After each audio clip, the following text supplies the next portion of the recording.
வணக்கம். இது சங்கிலியன் செய்திகள். செய்திகள் வாசிப்பவர் எஸ். கலாதேவன். இன்றைய இலங்கையின் பிரதான செய்திகள். முதலில் பிரதான செய்திகளின் தலைப்புச் செய்திகள். பாதாள உலக மோதல்களால் தொடரும் துப்பாக்கி சூடுகள் வெளியான தகவல்.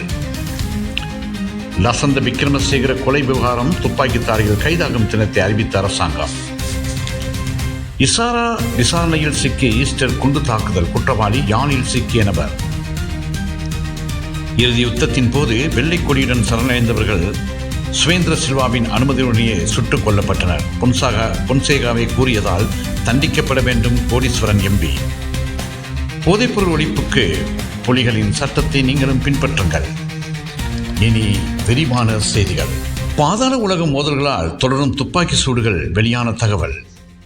வெலிகம பிரதேச சபை தலைவர் லசந்த விக்ரமசேகரவின் கொலைக்கு எதிராக பெரும் கண்டனங்கள் எழுந்துள்ளது.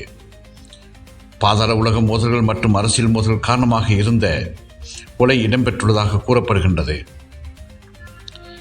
தற்போது கைது செய்யப்பட்டு தடுப்பு காவலில் வைக்கப்பட்டுள்ள போதைப்பொருள் வர்த்தக உலகின் பெரும்புள்ளி கொலை, கொள்ளை மற்றும் கப்பம் பெறுதல் என்று பல்வேறு கடும் குற்றச்செயல்களுடன் தொடர்புடைய அரக்கட்டா என்ற நதுன் சிந்தக்கவின் நெருங்கிய தோழர் மீதிகமைலா என்பதும் தெரிய வந்துள்ளது.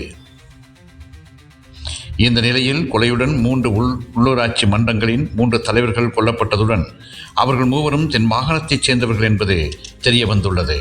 லசந்த விக்ரமசேகர கொலை விவகாரம், துப்பாக்கிதாரிகள் கைதாகும் தினத்தை அறிவித்த அரசாங்கம். வெலிகம பிரதேச சபை தலைவர் லசந்த விக்ரமசேகரவின் படுகொலைக்கு காரணமான சந்தேக நபர்கள் குறித்த தகவல்கள் கிடைத்திருப்பதாக பொதுமக்கள் பாதுகாப்பு அமைச்சர் ஆனந்த விஜயபால தெரிவித்துள்ளார். நாடாளுமன்றத்தில் இன்றைய தினம் 23/10/2020 உரையாற்றும் போதே அவர் இவ்வாறு குறிப்பிட்டுள்ளார். இதன்படி சந்தேக நபர்கள் 2 அல்லது 3 நாட்களுக்குள் கைது செய்யப்படுவார்கள் என்று அவர் இதன்போது சுட்டிக்காட்டியுள்ளார்.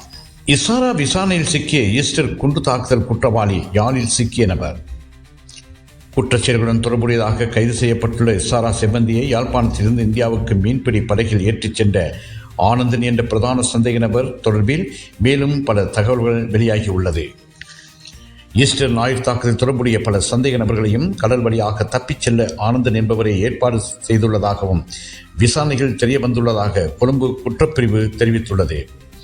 யாழ்ப்பாணம் உதயபுரம் 3ஆம் பாதையில் வசிக்கும் 29 வயதான ஏபி ஆனந்தன் என அடையாளம் காணப்பட்ட சந்தேக நபர் நேற்று முன்தினம் இரவு கொழும்பு குற்றப்பிரிவு அதிகாரிகளால் கைது செய்யப்பட்டுள்ளார். இறுதி யுத்தத்தின் போது வெள்ளை கொடியுடன் சரணடைந்தவர்கள் சுவேந்திர சில்வாவின் அனுமதியுடனே சுட்டுக் கொல்லப்பட்டனர். பொன்சேகா கூறியதில் தண்டிக்கப்பட வேண்டும் கோடீஸ்வரன் எம்பி. 2009 இறுதி யுத்தத்தின் போது வெள்ளை கொடியுடன் சரணடைந்த பொதுமக்களும் விடுதலை புலிகளும் சுவேந்திர சில்வாவின் அனுமதியுடனே சுட்டுக் கொல்லப்பட்டார்கள் என்று இராணுவ தளபதியாக இருந்த சரத் பொன்சேகாவை கூறியிருக்கின்றார் என்றும் இதன்படி அதனுடன் தொடர்புடைய அனைவரும் தண்டிக்கப்பட வேண்டும் என்றும் இலங்கை தமிழரசுக் கட்சி பாராளுமன்ற உறுப்பினர் கவீந்திரன் கோடீஸ்வரன் தெரிவித்துள்ளார். விடுதலை புலிகளின் நிர்வாக கட்டமைப்பில் இருக்கின்ற போது வடக்கு கிழக்கில் போதைப்பொருள் பாவனை என்பது 1% இருக்கவில்லை. சிறந்த நிர்வாக கட்டமைப்புடன் வடக்கு கிழக்கில் வாழ்கின்ற ஒவ்வொருவரும் போதைப்பொருள் பாவனைக்கு எதிராக செயற்பட்டனர்.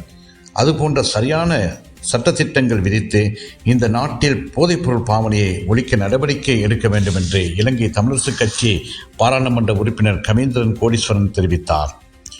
பாராளுமன்றத்தின் நேற்றில் வியாழக்கிழமை நடைபெற்ற போதைப்பொருள் மற்றும் ஒழுங்கமைக்கப்பட்ட குற்றங்களை ஒழிப்பதற்கான ஒரு தேசிய வேலைத்திட்டம் மற்றும் சட்ட ரீதியான கட்டமைப்பை வலுப்படுத்தல் தொடர்பான சபை ஒத்திவைப்பு விவாதத்தில் உரையாற்றுகையிலே அவர் இவ்வாறு கூறினார்.